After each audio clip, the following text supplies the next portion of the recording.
Gloves Off, Tough Talk Sports Podcast with Christopher R. and Dani, talking tough on sports, martial arts, and anything in between.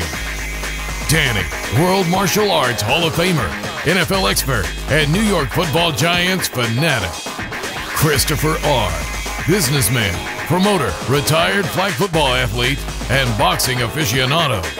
Sit down and throw down. Gloves Off, Tough Talk with Christopher R. and Dani. Gloves Off, Tough Talk Sports Podcast, presented by the See You at 6 Network. Hello, everyone. Thank you for joining us again for another segment of the See You at 6 Network podcast, Gloves Off, Tough Talk.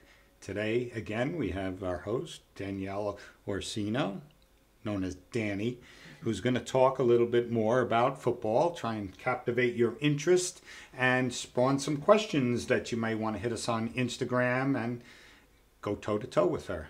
How are you today, Danielle? How you doing? I love the jersey. Well, listen, I know you know... I'm shedding a tear. I know you know the number, and you know whose it is. OBJ, come home, come home. I'm a nostalgic guy. I like, Sims, I like to... I appreciate it. Sims I'm sure I love. You do. Sims and Bavaro was quite a pair at one point. I do miss that pairing. I was hoping Evan Ingram would turn into something. I'm still hoping. Ingram, I'm still pulling for you. It's still here. I'm hoping, but I do miss that. And OBJ... It's hard seeing him in brown. It really is. It's very difficult, I have to say. At least he's not wearing a Pats jersey, but God knows they could use the help. Just saying. But, if I was running it... Actually, that is a great point. Could you imagine if he had Odell to throw to? He could have used him. This year, without Gronk. I mean, it's tough not having that target. That's a great target even for a short guy like me. Gronk is a good target for anybody. I mean, at this point. I love the way he lays out for them. And he's got those extra long arms. He's really willing to go for anything. I mean, that's what I liked about Gronk in general. Yeah. Is he'll lay it all out there. Lay it all out. That's why he needed to retire. I mean, his body has been through so much. But the Pats really could use... The thing is they need outside receivers. Yeah. And this is the first season, I think, that we have really seen what happens when Belichick does not build the team around Brady. I think that Brady needs outside receivers. Desperately. Dorsett can only do so much, but he does not have the separation and that explosiveness that Brady is used to. I think what it is to be honest, if Brady's coming back, let's just put it out there. Brady's way too much of a competitor. Yeah, sure. He's not going out like that. Yeah. Okay? For somebody who has the quote, beware the storm, I am the storm, he ain't going out like that, let's be honest. Everybody who's speculating, Brady's not going out. Do I think he's playing to 45? No. No. That's cute and all, Brady. Insane. That's very cute and aren't you sweet? Yeah, going out that way. That would be crazy.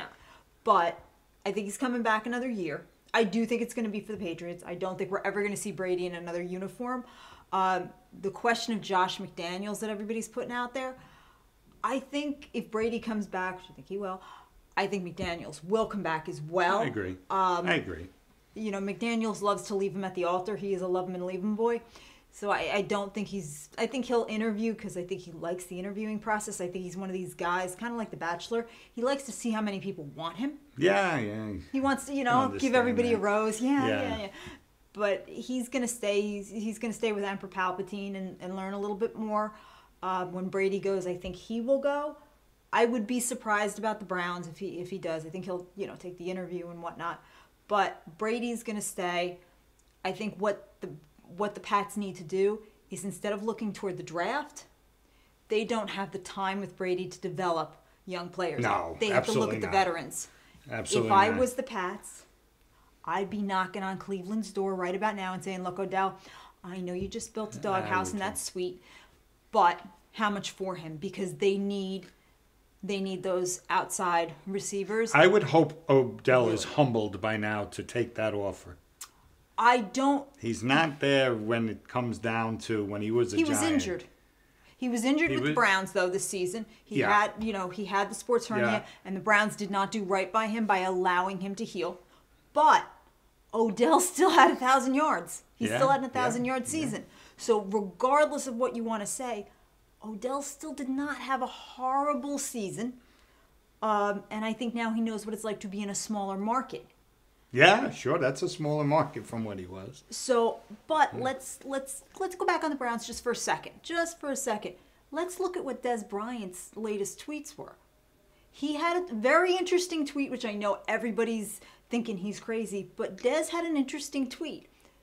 Move Eli over to the Browns and let Eli show Baker Mayfield what it's like to really work with OBJ and make Baker Mayfield compete again, because let's look at Baker Mayfield. 2018, Baker Mayfield had a great year because he had to compete with Tyrod for the first spot. Yeah. And Baker had a good year. We all know it. We all saw it. We saw him progress because he had his feet to the fire and he had to prove something. Sure. But this year, when it was just the Baker show, he regressed. But Jarvis Landry actually had a better season with his best buddy Odell working with him. So the receivers did better, but your quarterback regressed. Interesting. So bring Eli in, make Baker work a little bit with a veteran quarterback, show him what it's like to really work with Odell, give him that Odell mindset. Maybe Des wasn't so crazy in what he said. There might have been a little something to it. So, but the bottom line here, Dani, is there is no way Eli's not going to retire a Giant. I believe Eli's going to retire a Giant as well. There is no way Odell would go to the Patriots. Let's put that out there right now. Because I can say that. I'll tell you why I can say that. Why? Let me hear this. When I played flag football, I always played with, and we went on tournaments. We were like number 2 in the country at one point. We played in Texas Stadium before they tore it down. I remember the beauty of riding in the dome. It actually was an open dome and it snowed. I have pictures of that. It snowed. That's pretty cool. We had lost by 4 points, but you know what? Playing on their field, on their turf, I was riding their spin bike on the side. I was jogging my great younger years. The quarterback that I went on in the tournament with, we always played against in Yorktown, was always number 1, always won 15 years straight or something. I always said, I would love to see this quarterback on a different team. That I actually went to another team because I wanted to mix up the league, make it stronger. I wanted to see this quarterback my team, my other team, because I wanted to see, look, if you don't give the guns, especially the blocking, to Brady, he's done. He spends all that time with his height and his arm sitting in that pocket, stepping up. The reason I know this is when I played with this other team, we went to Miami and we played in a tournament. We did Worcester, Mass. We cleaned up Worcester, Mass, undefeated. We had an undefeated season. We played West Point. When we went to Miami, after watching what the Rush did, because we didn't have the line. Right. It brought me right back to watching the Patriots now. He doesn't have the time that he used to have. There is no way, and I can attest to this because I played flag football up until age 46, and I had no more, when I was rushing the quarterback, I had no more side movement. So I was running through the quarterback. You're not supposed to do that in the league, but I had nothing left except straight. And everybody cheered me. Even one of the refs I saw recently said, I always loved when you went down and went at it. My point is, watching the Pats yesterday and watching Brady, there's no reason for him to go down hurt in the next couple of years. He should. I know he's going to come back because he's competitive. Right. If he doesn't have that line of protection and he doesn't get an Odell, right, I don't see them doing anything next year. First of all, let me take a couple things. One, he does not have the time that he used to have. I agree. The offensive line, he does not have the time. This also goes to show how much they miss AB, which we will have a whole other segment on AB at another point. But losing Antonio Brown, you see the loss. Yeah. You definitely see it this go around as how a veteran wide receiver was needed desperately. Absolutely. Gronk's absence, huge right now. All I can say is this, is I believe Brady's got maybe one more year in him. If Belichick does not build the team with veterans, you do not have time to go look in the draft and take an immature or a green player and really develop him. Brady also is not known to really take immature guys under his wing and really develop. He's not warm and fuzzy. Come on, guys. Look at Garoppolo and look at Jacoby Brissett. Yeah. Okay? He's not known for this. Brady wants to go do his job. That is his whole thing. Respect it. It doesn't matter how you feel about it. That's just how he is. He needs outside receivers. He needs a good tight end who is big. Yeah. I'm saying Jimmy Graham, that type. I know everybody thinks he's on his last legs. I still believe somebody to that effect would work well for him right now. He needs somebody tall. That's what he's going to need right now. The offensive line has some holes. You got to fix it up. But I'm saying he comes back one more season and tries to do something, whether it's going to be magic or not. But you can't. The defense on the Patriots is still something sweet. They have something to work with. I think they come back one more year. Whether they do anything with it, I don't know. But I don't think Josh McDaniels is really going to go anywhere if and when Brady says, yeah, I'm coming back. I just think everybody has to lay off on him right now. Again, I'm looking at it from a different side because of what I was used to. I was always used to playing against the best, losing every season in the playoffs, or we didn't make the playoffs because we had a great team. But then by the time I went to Texas and combined with this team, and we went all over the country winning, killing people. We were really winning. It always came back to when I came back to the league, and then I decided I'm done winning and not having camaraderie. I want to go with a losing team, or a team that is more team. Right. Brady reminds me of my quarterback. He wasn't fuzzy. He was straight up. When he told you sucked, you sucked. Right. And I respected it because the proof is in the winning. Watching what happened this year, I thought the Patriots were on a run when they were 8-0. I said, here we go again. It's going to be that year. What do you think happened that shot them in the foot and changed the dynamics? Especially losing to the Dolphins. The loss to the Dolphins, to me, didn't bother me as much because everybody can have that one week I was off. happy the Dolphins got that win. Fitz magic. You got to love it. I was very happy they got that magic. win. Nothing against the Patriots. I just was happy that the Dolphins got that win. I was happy for the Dolphins. I was just happy for Ryan Fitzpatrick. But when you look at when they were 8-0, what teams were they really playing that were standouts, though? Like, when you go back and think about it, the Buffalo game, they had to knock Josh Allen out and give him a concussion. That game was very close. I think it was only 16-19. It was a very close game, but they knocked Josh Allen out in order for them to take that game. It was not anything in those first 8-0 games where you were like, wow, they were going against somebody. They didn't hit the Ravens till after that. That's true. And Lamar, well, we all know what Lamar did. There was nobody that they were really killing. I mean, they went against us, for God's sakes. At this point, I think if I got my old Karate Kids back, they could beat the Giants, unfortunately. So it's, well, that's unfair to say to a legendary quarterback that won and now is on the sideline. Well, which I would rather have had him in. Is the quarterback now. I mean, God bless you, Eli. But there was no teams where you were like, wow, that was a great team that they went against. They really weren't going against anybody that you were like, okay, yeah, that's great. I mean, the AFC division in general wasn't anything that was giving the Patriots something. So I think we were all possibly getting a little too excited over them being 8-0. And I think, unfortunately... Or we were used to it. Exactly. It was like, they're the Patriots. I mean, Except for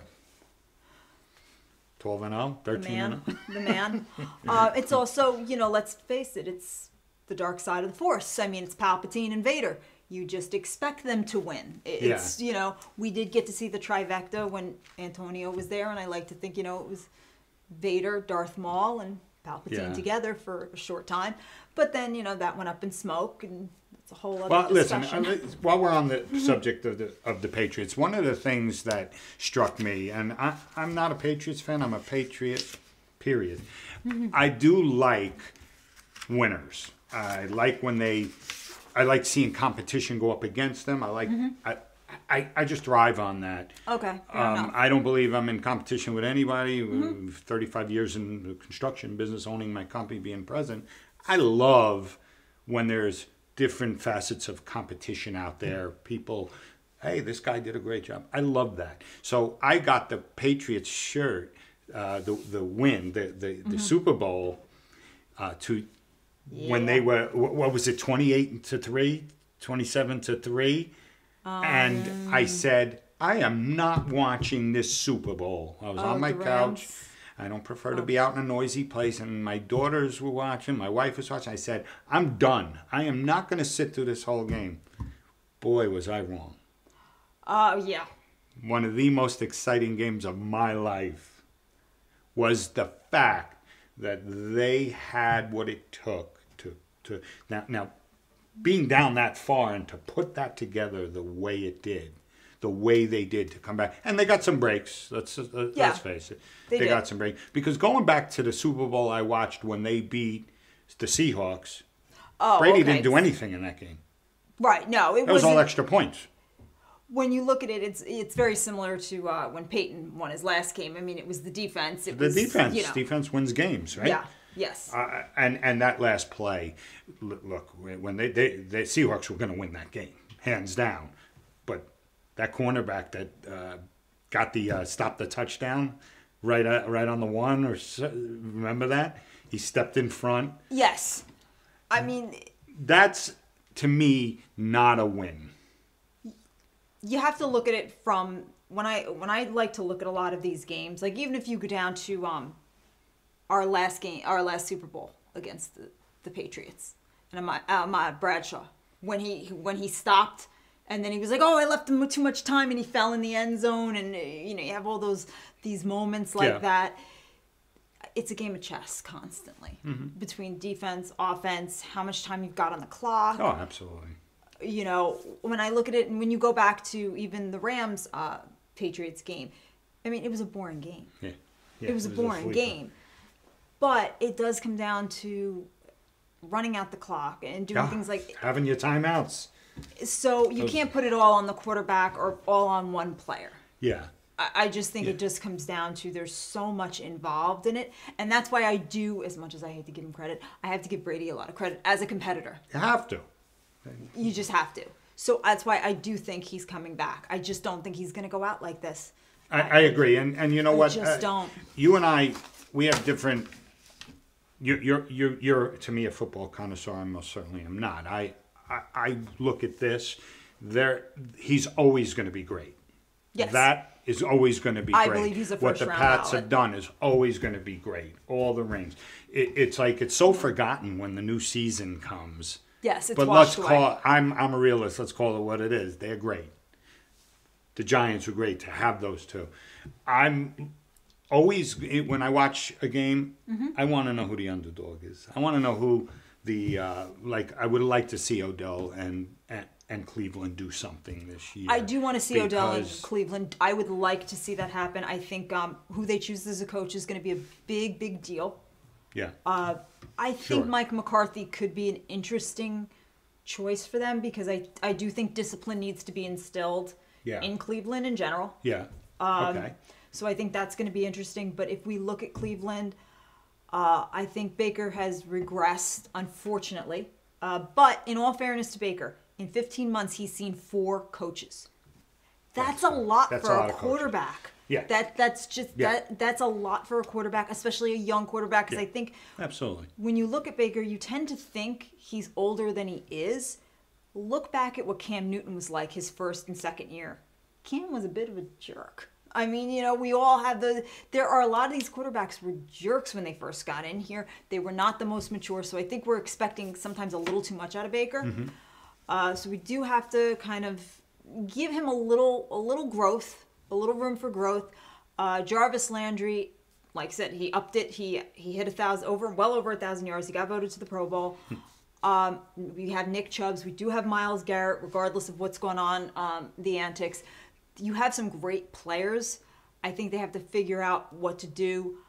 Freddie Kitchens was not too many cooks in the kitchen. That's the best way to put it. You got a Baker, a playmaker, and OBJ. Figure it out, put it together, and let's see where we can go with Cleveland. But let's just not crown them, Super Bowl contenders. No. Just yet. Let's wait. So you want Odell back on the Giants or stay in Cleveland? That's what it sounds like. Yes, but if I was looking at it from a business perspective, and I was somebody on the Pats, I'd be calling and saying, what do I have to do to get him over here? Because Brady needs... That's what I would do. Brady needs the help. I would do that. But, yeah, if I'd pay him good to do it. Whoever the new coaches of the Giants, get on your hands and knees and beg for him to come home because I really want him home. But, All right, so quick question. Before we get off the Pats, was this the segment you wanted to talk about, the Patriots? I never really want to talk about the Patriots, but what was something you said to me about Palpatine gets caught spying again? What was that? Well, as we know, the dark force has arisen, and yes, the Death Star is quite operational. They got caught for spying again for the third time. We have another Spygate. I mean, how many times are we going to go through this? So, tell me if you've heard this one before. An unbeatable team starts to sink just a little bit, and they result to, taping a sideline. It sounds like 2007, but no, unfortunately, it's this year again. Unfortunately, Belichick had some videographers. Yeah. For the segment that they claim is Do Your Job, or as I like to refer to it, Join Us on the Dark Side of the Force, We Have Cookies, the recruitment segment. But they were at a Cincinnati Bengals games. It was the Bengals versus the Browns.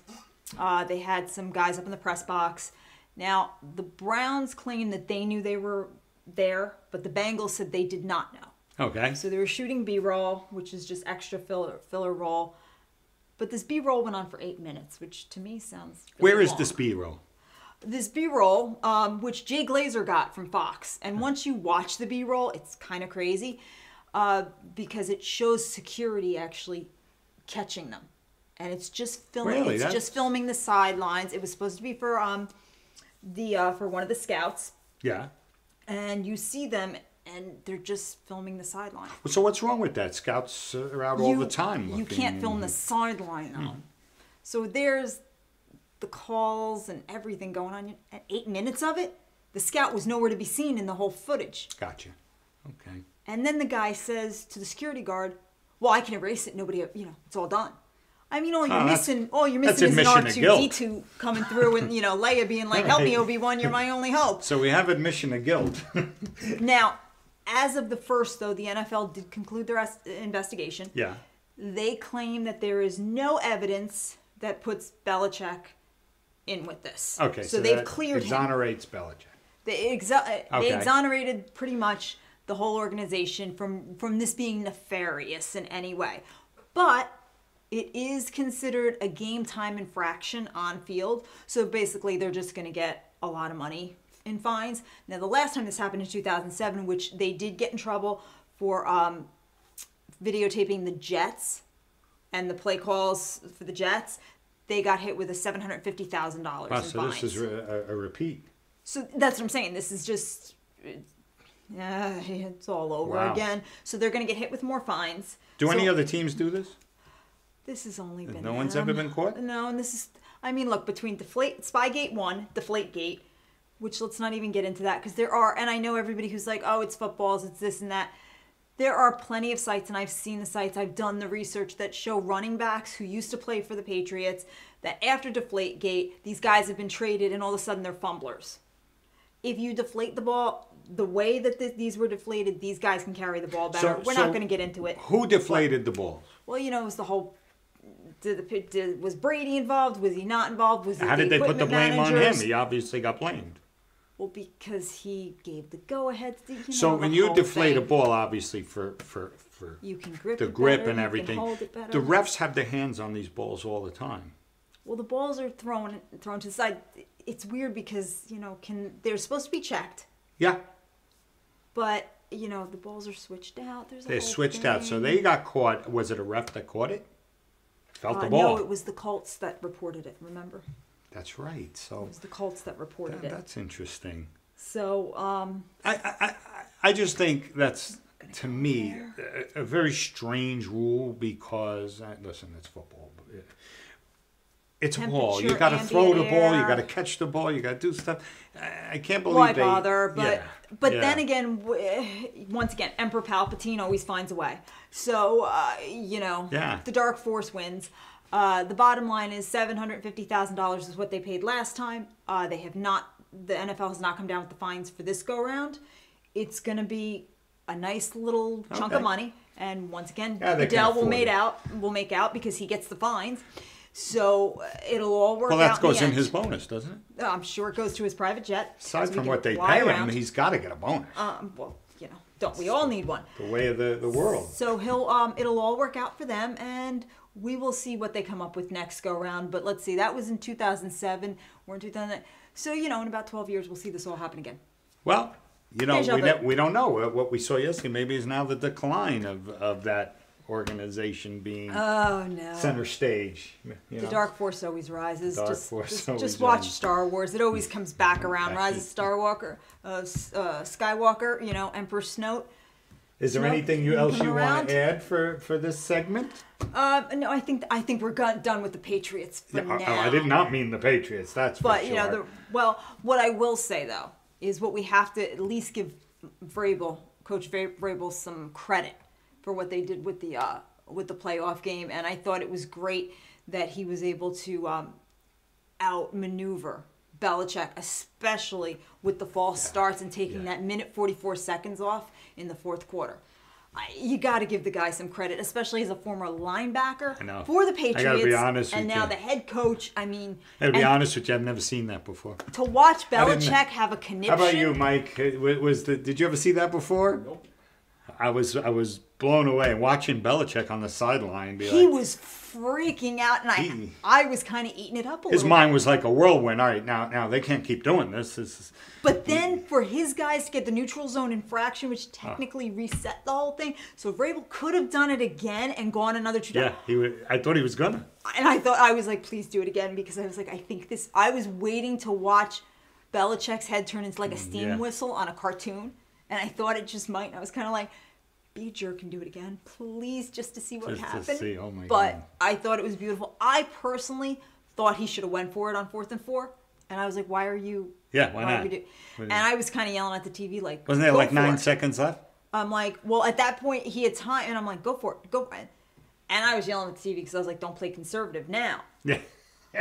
But when they got the interception, I was like, all right, I would have been wrong. So the only thing I can say on this is, do I think the Titans are going to beat the Ravens? As much as it pains me to say this, no. I don't think so. I think they put it all on Derrick Henry's back. Are you giving predictions now? Yeah, I'm giving predictions. I'm sorry. I don't think they're going to do it. Okay. Wow. I think the Ravens are going to take it. I don't think that you can put it all on Derrick Henry's back. I mean, 182 yards tech. That is really impressive. That is very impressive for the running back and the rushing leader. I mean, I tip my hat. It's phenomenal. Do I think they can contain it? No, you cannot contain Lamar Jackson. Granted, he's coming off the flu. He's had the flu for 2 weeks. Okay. Could that affect him? Yes. Is Ingram with that calf injury 100%? I don't know. But what's crazy is that Lamar Jackson has more rushing yards than Ingram. And Ingram is your running back, your star running back. So I think Lamar Jackson's going to pull it out. And I think the Ravens take it, and I think they go to the divisional. Right. I think they go to the title round. And trust me, it hurts me to say that because my hatred goes Dallas, Patriots, Ravens. Oh, which just so you know, I might as well tell the viewers, we do have a Cowboys fan coming on that bleeds blue too. It's not really blue. To use your fake, it's navy blue. That should be an interesting toe-to-toe, which I'll just kind of step out of and let you two go at it and see what the outcome is on that. I want to start to wrap. I want to thank you on behalf of the CU6 Network, Mike, Absolute Motion, who does all our production supervised work, and Dani Orsino, who is a connoisseur as far as I'm concerned, knows more than me. We pick it up next time. We look forward to the next show. Please give us if you would like to subscribe, give us a thumbs up. Let us know what you think. You can hit us on Instagram. You DM us any questions, and you love that. I'm right here for them. Especially Cowboys fans, right? Oh, Number yeah, one, Cowboys fans. Come on, bring let's it go. on. Pats, Ravens. I don't want any part of it. You guys can shoot that out. Thank you for joining us.